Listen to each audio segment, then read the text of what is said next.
안녕하십니까? 대한변호사협회 인증 부동산 건설 분야 전문 변호사 로펌 법무법인 기성의 대표 변호사 박보준입니다.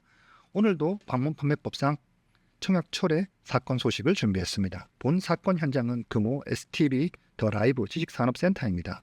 이번 사건의 의뢰인께서도 본 사건 현장에 피고 시행사 분양 담당 직원으로부터 전화 권유를 통해 분양 계약을 체결하시게 되었습니다.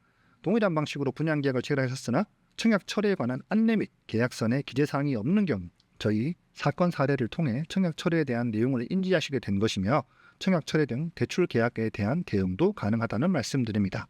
금호 STB 더 라이브 지식산업센터는 경기도 평택시 고덕면 해장리 1278-3 1원의 지상에 신축 예정인 업무시설입니다. 이번 사건의 의뢰인께서는 전화 권유를 받아 22년 4월경 공급 계약을 체결하셨습니다. 대략 4천만 원가량의 현금을 납입하셨고 중도금 대출로 약 2억 5천만 원까지 포함하여 총 3억가량을 납입하신 셈입니다. 상식적으로 중도금을 납입하셨으면 계약을 이행해야 한다고 알고 계시는 분도 많겠지만 이 경우는 그렇지 않습니다.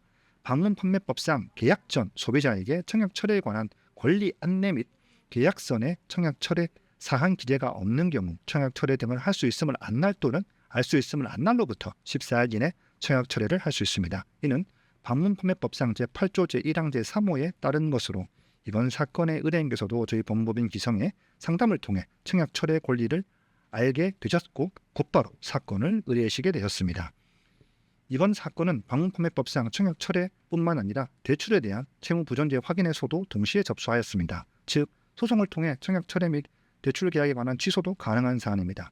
방문판매법상 전화권유 판매에 해당하는 사안의 경우 판매자가 청약 철회 권리를 설명하지 않은 것이 별거 아닌 것처럼 문제처럼 보일 수 있겠지만 절대 그렇지 않습니다. 소비자의 충동 구매로 인한 피해를 막고자 방문판매법이 존재하는 것이며 보험, 인터넷 등의 상품 등에는 이를 철저히 지키고 있습니다. 저희 사건 사례를 통해 청약 철회 권리에 대한 내용을 알게 되신 분께서는 직접 시행사에 청약 철회 통지를 하셔도 되지만 저들도 이 법에 대해 제대로 알지 못하는 경우가 대부분이고 분양 대행사 등을 통한 용역 계약을 이유로 본인들의 관련이 없다고 주장하기 때문에 결국 소송을 통한 대응이 가장 확실한 방법이 되겠습니다. 부동산 분양 계약과 관련한 방문판매법상의 판례가 다수 존재하기 때문에 동일한 케이스를 믿고 맡겨주셔도 좋을 것 같습니다. 상담을 통해 검토 및 안내를 도와드리겠습니다. 이상 금호 STB 더 라이브 지식산업센터 전화권유 판매 청약 철회 사건 소개를 마칩니다. 본 사건에 대한 진행 소식도 계속해서 전해드리겠습니다.